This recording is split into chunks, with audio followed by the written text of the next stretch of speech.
वक्फ की आड़ में कई जगहों पर भूमाफिया सक्रिय हो गए हैं जो कब्रिस्तानों और अन्य वक्फ संपत्तियों पर अवैध कब्जा कर रहे हैं। ये माफिया सरकार से मिलने वाले लाभों का फायदा उठा रहे हैं और वक्फ की ज़मीन को निजी संपत्ति बनाकर बेच रहे हैं। इसके अलावा वे नाममात्र के भाव में लीज पर देकर बड़े बड़े शॉपिंग कॉम्प्लेक्स बना रहे हैं और मोटा किराया वसूल रहे हैं। यह वक्फ संपत्तियों का दुरुपयोग है और इससे समाज को कोई लाभ नहीं हो रहा है। हाल ही में केंद्रीय मंत्रिमंडल ने जगदम्बिका पाल के नेतृत्व वाली संयुक्त संसदीय समिति द्वारा प्रस्तावित वक्फ संशोधन विधेयक 2024 के सभी 14 संशोधनों को मंजूरी दे दी है। ये विधेयक वक्फ अधिनियम 1995 में कुछ प्रावधानों को हटाने की बात करता है, जिसका उद्देश्य वक्फ बोर्ड में व्याप्त अनियमितताओं एवं विसंगतियों को दूर करना है। अब इसके बजट सत्र के दूसरे भाग में संसद में पेश किए जाने की उम्मीद है। वक्फ संशोधन विधेयक 2024 का मुख्य उद्देश्य वक्फ संपत्तियों के प्रबंधन में पारदर्शिता और जवाबदेही को बढ़ाना है, साथ ही भ्रष्टाचार पर नियंत्रण पाना भी है। इसके अलावा विधेयक वक्फ संपत्तियों के विकास और संरक्षण को बढ़ावा देने के साथ साथ यह सुनिश्चित करना भी चाहता है कि वक्फ संपत्तियों का उपयोग हितधारक समुदाय के लाभ के लिए ही किया जा सके। सरकार का मानना है कि इससे वक्फ बोर्ड के प्रबंधन में सुधार होगा और वक्फ संपत्तियों का बेहतर तरीके से प्रबंधन भी हो पाएगा। सरकार के दावों के बावजूद विपक्ष और उलेमाओं का एक वर्ग, साथ ही सेक्युलर लिबरल बुद्धिजीवी इस प्रस्तावित विधेयक का विरोध कर रहे हैं। All India Muslim personal law board ने तो 13 मार्च को जंतर मंतर पर वक्फ संशोधन बिल के विरोध में बड़ा प्रदर्शन करने का भी ऐलान किया है। बोर्ड का मानना है कि यह विधेयक मुस्लिम समुदाय की वक्फ संपत्तियों, मस्जिदों, कब्रिस्तानों, दरगाहों, मठों और मदरसों पर कब्जा करने और उन्हें नष्ट करने के इरादे से लाया गया है। वक्फ संशोधन विधेयक का विरोध करने वाले लोगों का मानना है कि यह विधेयक मुस्लिम समुदाय के अधिकारों पर सरकार का हस्तक्षेप है। उनका तर्क यह है कि यह विधेयक वक्फ संपत्तियों के प्रबंधन में सरकार का नियंत्रण बढ़ाएगा, जिससे मुस्लिम समुदाय की स्वायत्तता और अधिकारों पर असर पड़ेगा। इसके अलावा वे इस विधेयक को मुस्लिम समुदाय के लिए खतरनाक मानते हैं, क्योंकि इससे वक्फ संपत्तियों का दुरुपयोग हो सकता है और मुस्लिम समुदाय के हितों की अनदेखी हो सकती है। वक्फ संशोधन विधेयक पर विभिन्न प्रतिक्रियाएं सामने आ रही हैं। एक तरफ सत्ता पक्ष और विपक्ष अपने अपने तर्क दे रहे हैं, वहीं मुस्लिम समुदाय के भीतर भी इस विधेयक को लेकर अलग अलग राय हैं।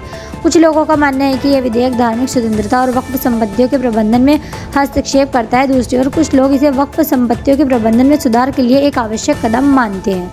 ममता बनर्जी ने इस विधेयक का विरोध करते हुए कहा है कि यह मुसलमानों के अधिकारों पर हमला है। वहीं जमात इस्लामी हिंद जैसे मुस्लिम संगठनों ने भी इस विधेयक का विरोध किया है। भारतीय मुस्लिम समाज में एक दिलचस्प विरोधाभास देखने को मिलता है। एक और इस समाज को समतावादी माना जाता है, लेकिन दूसरी ओर इसमें भी जातिवाद, भेदभाव और स्तरीकरण की समस्या मौजूद है। भारतीय उपमहाद्वीप में मुसलमानों के बीच जाति व्यवस्था का अस्तित्व है, जिसमें 3 प्रमुख श्रेणियां हैं: अशराफ, अजलाफ और अर्जल। अशराफ उच्च वर्ग के मुसलमान माने जाते हैं जो अपने आप को अरबी, तुर्की, फारसी या अफगान वंश से जुड़ा हुआ मानते हैं। भारतीय मुस्लिम समाज में जातिगत व्यवस्था की एक दिलचस्प झलक देखने को मिलती है। अशराफ उच्च वर्ग के मुसलमान होते हैं, जिनमें सैयद, शेख, पठान और मुगल जैसी प्रतिष्ठित जातियां शामिल होती हैं। इसके विपरीत अजलाफ निम्न वर्ग के मुसलमान माने जाते हैं, जो मुख्य रूप से परिवर्तित हिंदू समुदायों से आते हैं और कारीगर, किसान और श्रमिक वर्ग में आते हैं। अर्जल सबसे निचली श्रेणी के मुसलमान होते हैं, जो मुख्य रूप से दलित जातियों से मतांतरित हुए होते हैं और ये समाज में सबसे निचले स्तर पर रखे जाते हैं। यह जातिगत व्यवस्था मुस्लिम समाज में भी सामाजिक और आर्थिक असमानता को बढ़ावा देती। भारतीय मुस्लिम समाज में अजलाफ और अर्जल जैसे निम्न वर्गों को मिलाकर पसमानदा मुस्लिम समूह की रचना होती है। यह शब्द उन मुसलमानों को संदर्भित करता है जो ऐतिहासिक रूप से सामाजिक, आर्थिक और शैक्षिक रूप से पिछड़े हुए हैं। पसमानदा शब्द का अर्थ है पीछे छूट गए या वंचित, जो उनकी सामाजिक और आर्थिक स्थिति को दर्शाता है। यह समूह मुस्लिम समाज के वंचित और पिछड़े वर्गों का प्रतिनिधित्व करता है, जिन्हें समाज में समान अवसर और अधिकार प्राप्त करने के लिए संघर्ष करना पड़ता है। पसमानदा मुस्लिम अधिकार कार्यकर्ताओं ने वक्फ बोर्डों की कार्यप्रणाली पर सवाल उठाए हैं, जो कि मुस्लिम समुदाय के लिए महत्वपूर्ण है।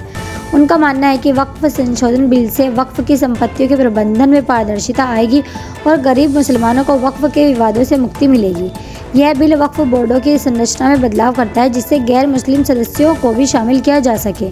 इसके अलावा यह बिल वक्फ संपत्तियों के पंजीकरण, सत्यापन और लेन देन में पारदर्शिता बढ़ाने के लिए भी कुछ प्रावधान करता है। वक्फ संशोधन बिल में महिलाओं और पसमानदा वर्ग के पिछड़े मुसलमानों के लिए कई महत्वपूर्ण प्रावधान किए गए हैं। इन प्रावधानों से महिलाओं और पसमानदा वर्ग के लोगों के जीवन में सुधार की राह खुलेगी। इसीलिए ऑल इंडिया पसमानदा मुस्लिम महाज जैसे प्रमुख पसमानदा संगठन ने इस बिल का समर्थन किया है। यह बिल वक्फ संपत्तियों के प्रबंधन में पारदर्शिता और जवाबदेही बढ़ाने के लिए कई कदम उठाता है, जैसे कि वक्फ संपत्तियों का सर्वेक्षण और पंजीकरण और वक्फ बोर्ड्स की संरचना में सुधार। वक्फ बोर्ड पर अशराफ मुसलमानों का वर्चस्व एक बड़ा मुद्दा है, जिसमें कुल मुसलमानों के लगभग 15% आबादी वाले अशराफ मुसलमानों को कब्जा है। यह समुदाय अग्रणी और सुविधा संपन्न माना जाता है, लेकिन इसके अलावा अशराफ, उलेमा और राजनीतिक वक्फ संपत्तियों पर अपना नियंत्रण बनाए हुए है। दूसरी ओर 85% पसमानदा मुसलमान जो अति पिछड़े और वंचित हैं, उन्हें वक्फ संपत्तियों से कोई लाभ नहीं मिल रहा है और उन्हें वर्षों से मृग तृष्णा दिखाई जा रही है। यह स्थिति मुस्लिम समाज में गहरी विभाजन रेखा खींचती है और पसमानदा मुसलमानों के अधिकारों और हितों की अनदेखी करती है।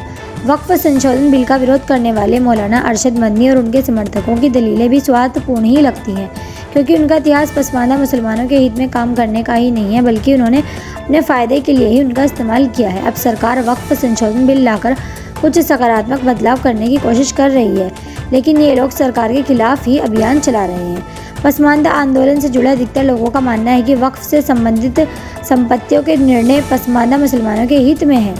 वक्फ बिल का विरोध करने वालों को पसमानदा मुसलमानों की बात सुननी चाहिए। वक्फ की मूल संकल्पना में समय के साथ कई बुराइयां घर कर गई हैं। वक्फ की आड़ में कई जगहों पर भूमाफिया पैदा हो गए हैं, जिन्होंने कब्रिस्तानों पर कब्जा कर लिया है और सरकार से मिलने वाले हर लाभ का फ़ायदा खुद ही उठा रहे हैं। ये भूमाफिया वक्फ की ज़मीन को निजी संपत्ति बनाकर बेच रहे हैं और नाम मात्र के भाव में लीज कराकर बड़े बड़े शॉपिंग कॉम्प्लेक्स बनाकर मोटा किराया वसूल रहे हैं। इस समस्या का समाधान करने के लिए वक्फ अधिनियम में बदलाव किया जा रहा है, जिससे मुस्लिम समाज के अत्यंत पिछड़े वर्ग को उम्मीद की किरण दिखाई दे रही है। वक्फ संशोधन बिल से यह उम्मीद है कि वक्फ संपत्तियों के दुरुपयोग पर रोक लगेगी और मुस्लिम समाज के पिछड़े वर्ग को उनके अधिकार मिलेंगे।